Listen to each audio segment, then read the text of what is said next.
Nous vous proposons aujourd'hui pour l'AFC un test de la nouvelle caméra Eterna 55 de chez Fujifilm. Vous allez voir en premier des tests à l'aveugle, donc sans identification. Et dans un deuxième temps, les mêmes tests reviendront avec les infos de tournage. La caméra est équipée d'un CMOS de 102 mégapixels avec une diagonale maximale de 55 mm. Nous avons tourné sur deux des formats proposés. L'OpenGate 4 tiers avec une image de 3840 par 2880 avec 9 photosites par pixel. La taille du capteur physique fait 43,63 par 32,71 mm. Et en 5.4 Premista anamorphique, le Premista fait 40-91 par 21-57 et on a recadré ça pour faire du 2.39, donc ça doit être un équivalent full frame, pour lequel on obtient une image de 5440 par 2668 en ratio 16:9 et 6 photosites par pixel. La définition varie en fonction de la taille du capteur, mais également en fonction de la débayorisation et de la transformation du RAW en une image exploitable. Le choix des optiques aura donc une grande importance, en portant l'attention sur la couverture nécessaire à ne pas avoir de vignettage trop important si ce n'est pas désiré. On constate l'importance de choix de la définition et de la taille du capteur dans la qualité de l'image finale, puisque 9 photosites par pixel seront synonymes d'une plus grande profondeur de couleur. La sensibilité de la caméra est sur deux bases ISO, une à 800 ISO et une à 3200 ISO. Le changement de base ISO se fait automatiquement. De 400 à 2560 ISO, on est en base 800 et de 3200 ISO à 12800 en base 3002.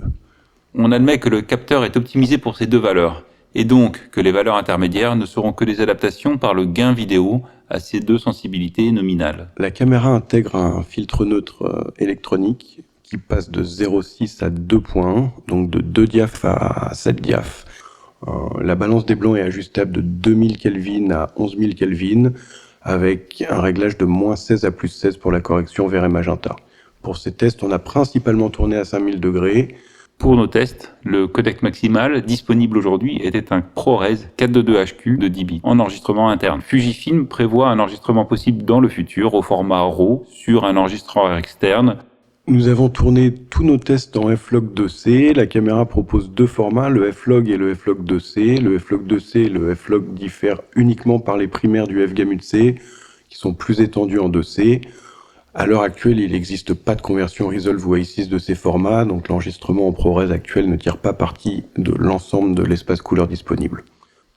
Au niveau des luttes, la caméra intègre une série de luttes Fujifilm, pour l'instant identique à celle du GFX Photo. Les luttes issues de la photo sont très marquées et dures en images animées. On espère bien évidemment qu'il y ait plus d'émulation de pellicules cinéma qui voient le jour avec la science de couleur de Fuji. Côté post-production, on espère aussi avoir accès à toutes ces luttes et à la fois en Rec 709 et en Rec 2020 et en P3. Les luttes actuelles sont limitées au Rec 709.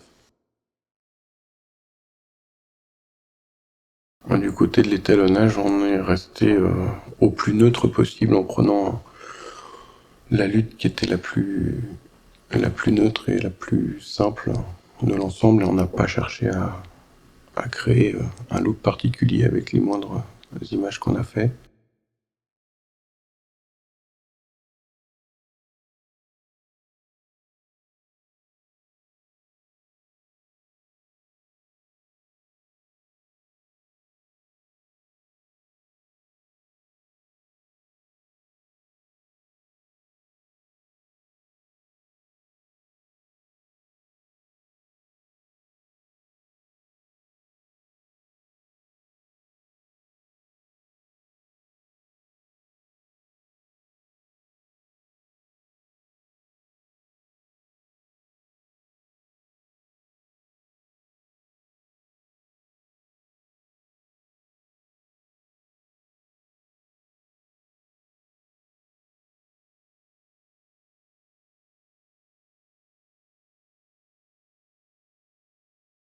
Ça, c'est nos chartes de couleurs, la Macbeth et le Greenwood sur lesquels on s'est calé pour tous les tests. La même version avec des visages dedans. En sphérique et donc en open gate, là on est sur des Blackwing. La focale c'est un 37 mm, plus large, on avait trop de vignettage.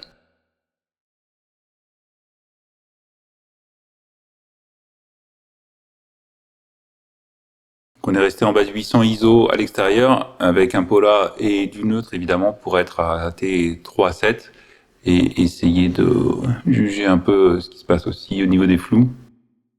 Ouais, voir les profondeurs par rapport au grand capteur. À la fois la profondeur est réduite, mais elle n'est pas non plus microscopique.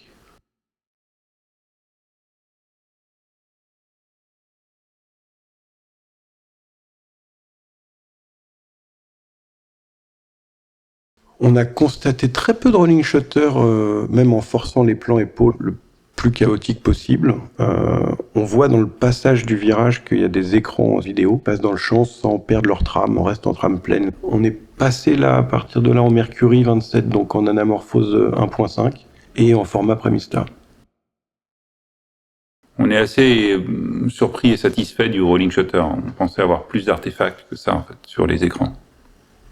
Ouais, en particulier avec des grands capteurs, en général, le rolling shutter est assez vite flagrant. Et là, on l'a vraiment jamais vraiment repéré.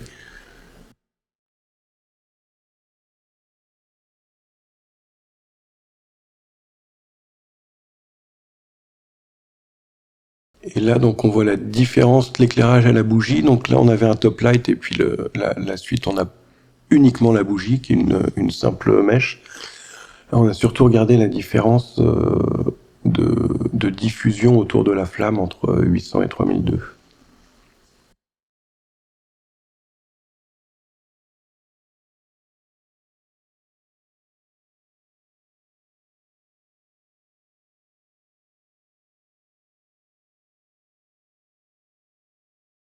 Donc les K-Light, avec pas de correction évidemment, tout est basé sur le 0.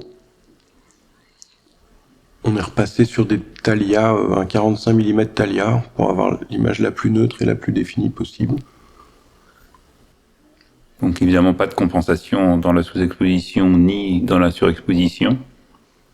Et c'est à partir de là qu'on commence à voir quand même qu'il y a des dominantes de couleurs qui jouent avec la sous-exposition et qu'on va voir après aussi sur la surexposition. Le capteur en revanche bruite assez peu dans les basses lumières.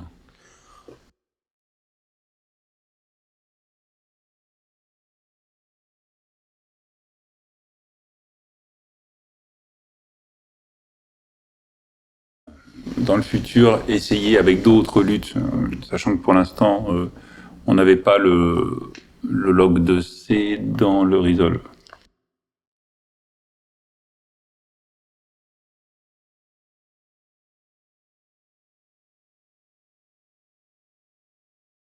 Dès un diaph de surexposition, le blanc se réchauffe très vite.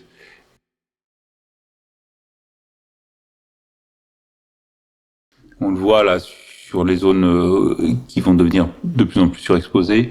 Donc ça devient assez chaud assez rapidement.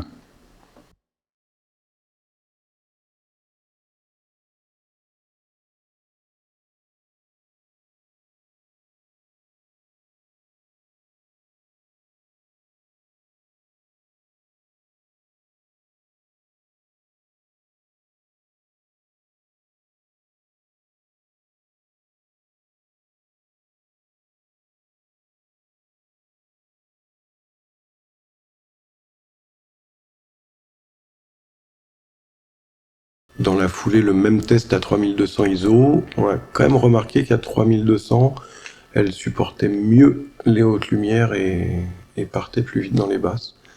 Ça sous-entend qu'on serait certainement plus à même d'avoir un meilleur résultat en tournant des scènes plutôt assez éclairées à 3002 et les scènes de low light plutôt à 800.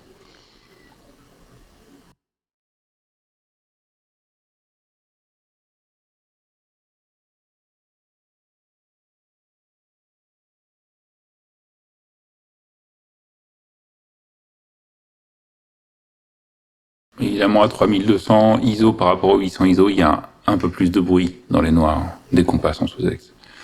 Et là, comme on le disait avant, on n'a pas compensé, mais si on essaye de remonter les zones sous-ex, on va voir arriver vraiment du bleu, le bleu du capteur. Et du bruit, bien évidemment.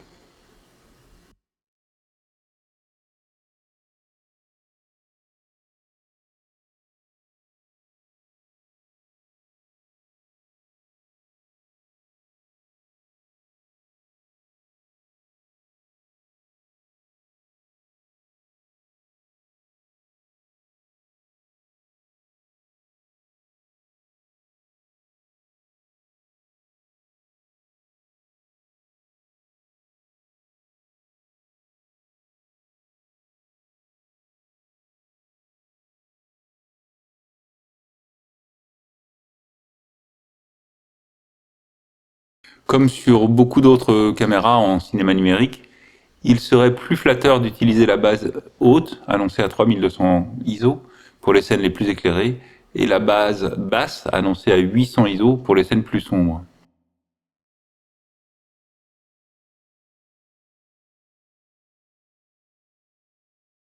Là, un test un peu plus pour la dynamique, on ne change pas de diaph, évidemment c'est posé pour l'extérieur.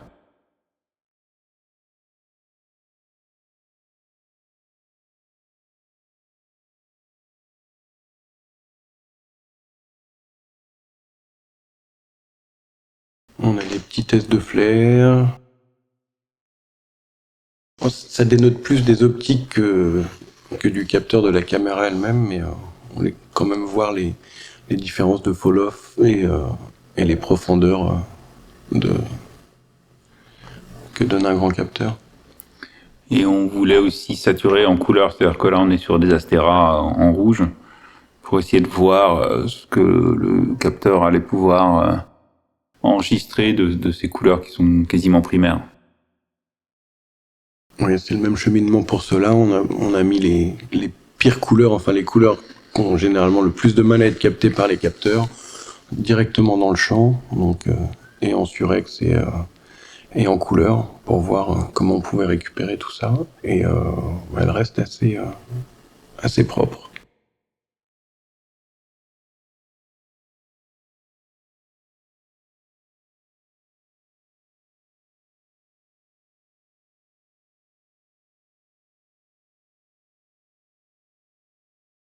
Les textures de peau et comment tout ça réagit quand on est en très gros plan.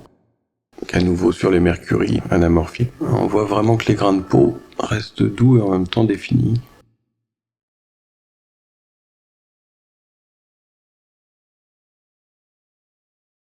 Moi, je pense que c'est une des forces du capteur, c'est vraiment ce rendu-là. C'est précis et en même temps, c'est pas du tout électronique. Un rendu photographique donc très beau en portrait, avec de belles transitions et des flous riches en nuances.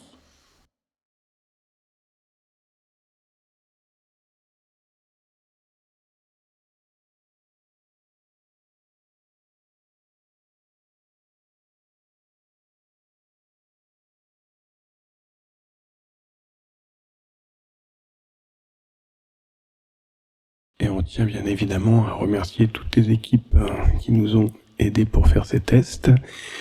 Stella Libert, Luca Ungaro, Julien Coquillère, Christophe Zournac, ainsi que toutes les équipes de TSF et de Fujifilm, Feriel, Aurélien, Dany Bruyère, et les équipes de luxe, Fabien Pascal, Nicolas Chalon, Laurent Fumeron, Jeanne Fourcade, et nos deux modèles, Julien Rivière et Oscar Portois.